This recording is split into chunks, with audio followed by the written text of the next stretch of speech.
Autre titre de l'actualité, cette nouvelle attaque massive de drones russes en Ukraine, et ce dans un contexte diplomatique un peu particulier. Donald Trump semble durcir en apparence, en tout cas, le ton envers Vladimir Poutine. En tout cas, il a annoncé cette semaine qu'il allait envoyer plus d'armes aux Ukrainiens. Benoît Feit.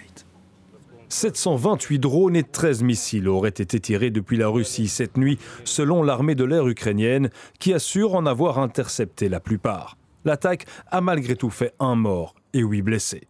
Mais la défense ukrainienne pourrait être bientôt renforcée grâce à l'apport d'armes défensives en provenance des États-Unis. Une aide précieuse pour les Ukrainiens qui doivent parfois se protéger avec des moyens rudimentaires contre les attaques de drones qui visent les civils. Nous disposons désormais des déclarations et des décisions politiques nécessaires qui doivent être mises en œuvre dès que possible afin de protéger notre population et nos positions.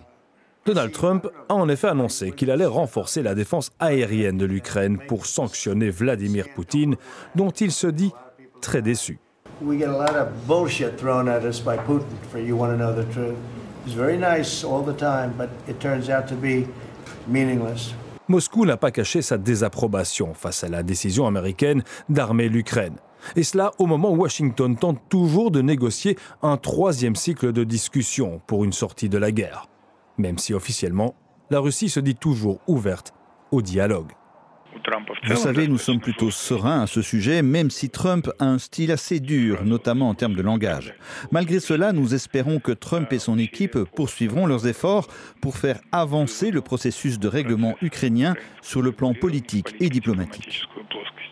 Mais aucun 3e cycle de discussion n'a pour le moment été annoncé entre Russes et Ukrainiens. Un statu quo qui bénéficie jusqu'ici à l'armée russe, qui poursuit sa conquête de l'Ukraine, grâce notamment à la supériorité de son armement.